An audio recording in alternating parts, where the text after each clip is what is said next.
Let's talk about dating while ace, how to build strong foundations.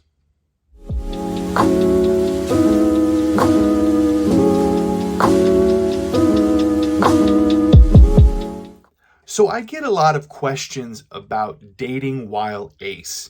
How do you find relationships? How do you prepare for relationships? How do you survive relationships?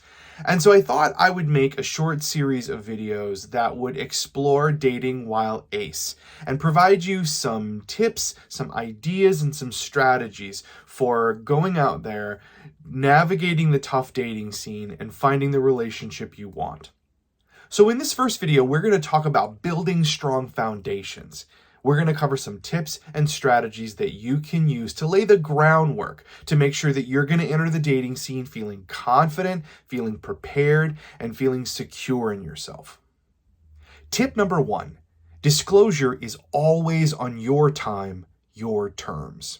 So this is really important when you're out there searching for a potential partner, whether you're going to be navigating the online dating scene or you're going to be out there in person in social spaces where you can meet people. This notion of disclosure comes up a lot. When is the right time to tell someone that you're ace?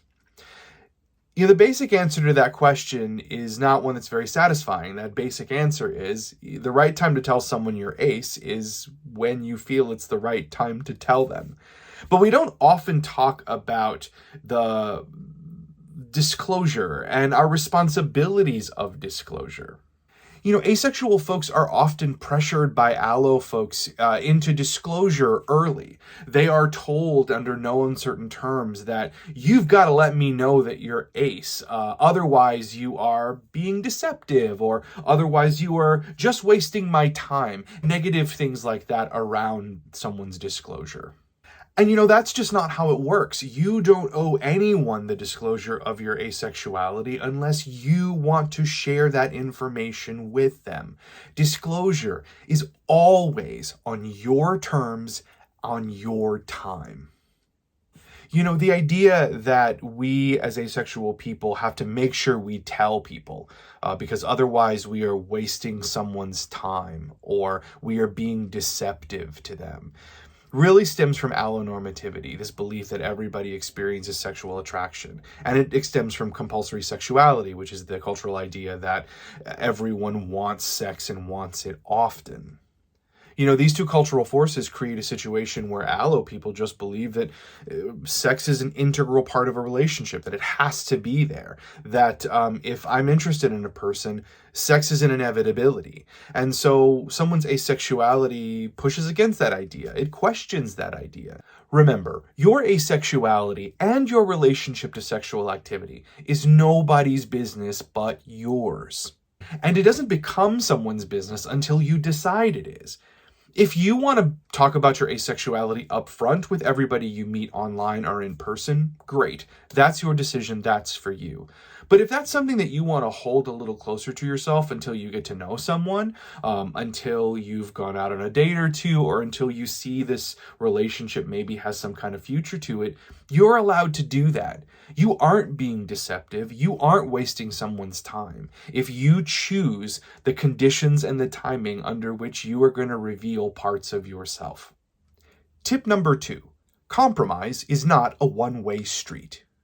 So, the odds are that most of us asexual folks who are diving into the dating scene are going to run into allo partners.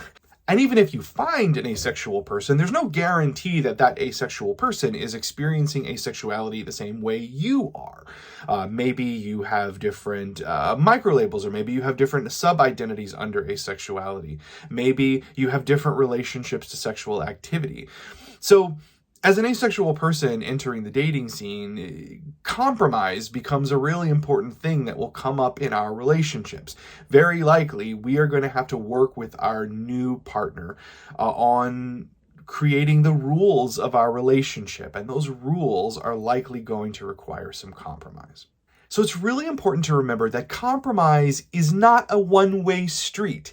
Compromise takes two people. So if you were entering into a relationship where the expectation of compromise is always on you as the asexual person, That's not a situation that's doing it right. All of the concessions in a relationship are not on your shoulders simply because you're asexual. That mindset is treating your asexuality as some sort of problem that this relationship has to fix, instead of your asexuality just being something that's part of this relationship with this new person. The terms and conditions of your relationship and your physical relationship with this new partner have to be decided together. They have to be decided to meet both of your needs and both of your wants for the relationship. Prioritizing one person's needs and wants over the other simply because that person is allo and not ace is an unfair balance of power in the relationship. And that relationship might have a really hard time surviving. So if you find someone you're interested in and you're wanting to build that relationship with them, remember, compromise is a two-person job, and you have every right to ask for compromise that includes both of your needs and both of your wants.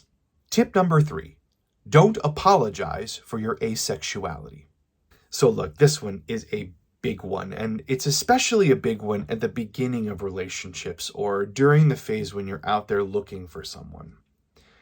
You know, we experience a lot of really negative messages about asexuality all the time. We experience negative messages from the culture. We experience negative messages from the people that we're around.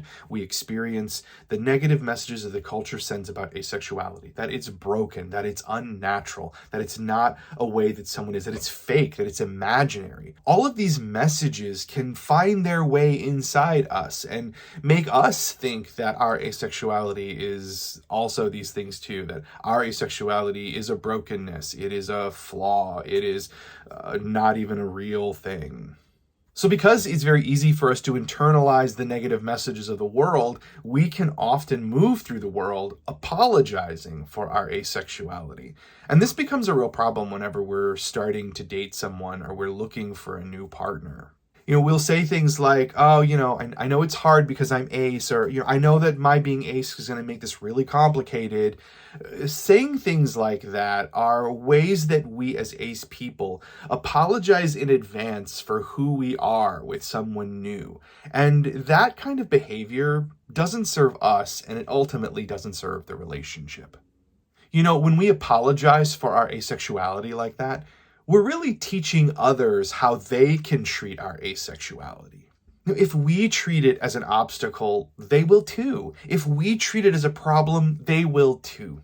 So when we are in that place of beginning to find people and starting new relationships, we have to bring our asexuality to the table with confidence and self-assuredness and a sense of joy.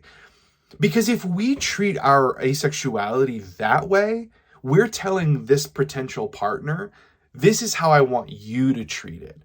If I respect my asexuality, you're going to respect it too.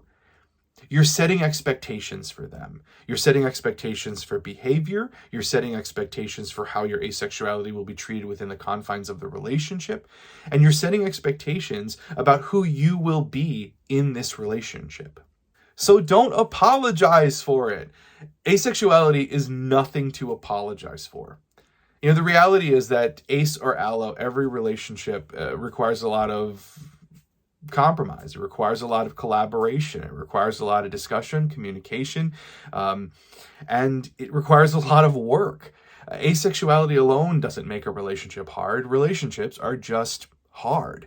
And the reality also is that most relationships don't work. You know, most relationships either work for a short period of time, relationships work for a decent period of time, some don't work at all. But this idea that the only kind of valuable relationship to have is one that will last forever and ever all through time is just not realistic. Almost all relationships aren't that kind of relationship. So don't think about your asexuality as something that's going to come in and just ruin the whole mess. Think about your asexuality positively. It's a feature of who you are and what you bring to the relationship, not a bug.